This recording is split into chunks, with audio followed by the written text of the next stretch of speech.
बिल्कुल नया शहर, जान न पहचान, न खाने के लिए जेब में पैसा और न रात बिताने के लिए 3.5 हाथ जगह ही। पतझड़ के मौसम में ऐसी थी एक दिन मेरी हालत, जिन जिन कपड़ों के बगैर काम चल सकता था, सो मैंने सब एक एक करके पहले 3-4 दिन में बेच डाले और फिर शहर के उस भाग की ओर चला, जहां जहाजों के खड़े होने का अड्डा था। इस स्थान का नाम था ईस्ते। जहाजों के चलने के लिए अनुकूल मौसम में ईस्ते मजदूरों के कठोर जीवन के कोलाहल से जैसे उफुनता रहता है, परंतु वह अब सुनसान और वीरान था, क्योंकि अक्टूबर का महीना समाप्त हो चला था। गीली रेतीली भूमि पर मेरे पैर मुझे किसी तरह घसीटे ही लिए चले जा रहे थे और उसे क्रेत कुरेत कर कैसे भी खाने के टुकड़े की तलाश में लगे थे। और मैं भरपेट भोजन पा जाने की आशा में सूने मकानों और गोदामों की खाक छान रहा था। आज की सभ्य दुनिया में हमारे पेट की भूख की अपेक्षा दिमाग की भूख आसानी से मिट जाती है। आप सड़कों पर चक्कर काटते हैं, बड़ी बड़ी आलीशान इमारतें देखते हैं, जो बाहर से तो खूबसूरत हैं ही और अंदर से भी होंगी ही। उन्हें देखकर आपके दिल में भवन निर्माण कला, सफाई तथा आरोग्य और अक्लमंदी से भरे हुए अनेक विषयों पर बड़े बड़े ख्यालात उठते हैं।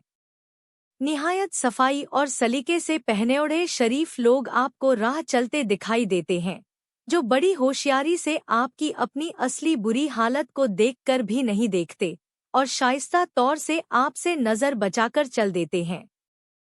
खैर, जो कुछ भी हो, लेकिन भूखे आदमी का दिमाग पेट भरे आदमी के दिमाग से कहीं ज्यादा दुरुस्त और ताकतवर होता है, और ऐसी हालत में भी आप नंगे भूखों के हक में कुछ काम की जरूरी बातें सोच शाम बढ़ती चली आ रही थी और पानी तो बरस ही रहा था। उत्तरी हवा तेजी से चल रही थी। खाली दुकानों और डुटियल झोपड़ों में से वह सनसना कर निकल जाती और सराय की पुती हुई खिड़कियों से जा टकराती। रेतीले तट पर शोर करके छपछपाती हुई तरंगे उत्तरी हवा के इस भयानक झोंके के कोड़े की मार खाकर जैसे बिलबिलाकर फेन उगलने लगतीं। उन तरंगों के ऊंचे उठे हुए सफेद हिस्से एक दूसरे के पीछे भागते हुए घुंध की तरफ चले जा रहे थे और आपस में भिड़ भिड़ जाते थे। मालूम होता था कि कहीं नदी को सर्दी आने का पता लग गया था, और इस डर से कि बर्फ की सर्द और क्रूर बेड़ियां यहीं आज ही रात में उसे बांध न लें, वह बेतहाशा भागी चली जा रही थी। आसमान अंधेरा था, बादल जम गए थे, धड़ाधड़ बरसने वाले पानी की एक बूंद भी नहीं दिखाई देती थी।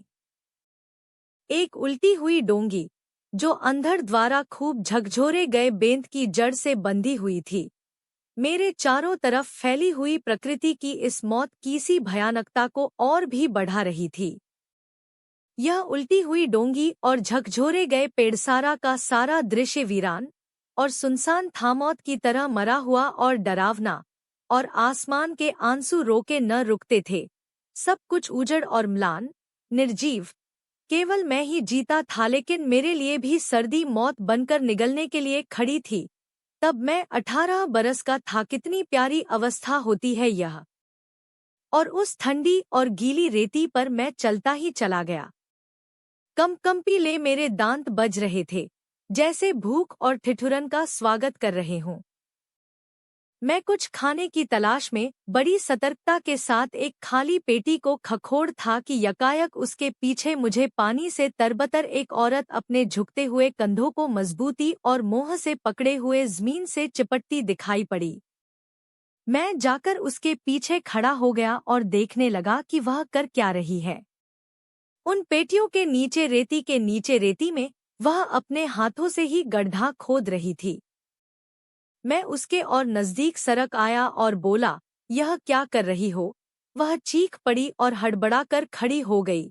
भय से फटी हुई अपनी बड़ी बड़ी भूरी आंखों से वह मुझे देख रही थी और मैं अपने सम्मुख देख रहा था एक समवयस्क सुंदर लड़की, किंतु उसके मुख पर 3 नीले दाग थे, जिनने दुर्भाग्यवश उसके सौंदर्य को कम कर दिया था। यद्यपि वे बड़े अच्छे ढंग के साथ पड़े थे, दो छोटे दाग उसकी दोनों आंखों के नीचे थे और जरा बड़ा तीसरा दाग बिंदी की जगह माथे पर था। इस प्रकार की तरतीब किसी ऐसे ही कलाकार की करतूत थी जिसका काम केवल मनुष्य के सौंदर्य को बिगाड़ना ही हो। उस लड़की ने मुझे देखा और देखती रही।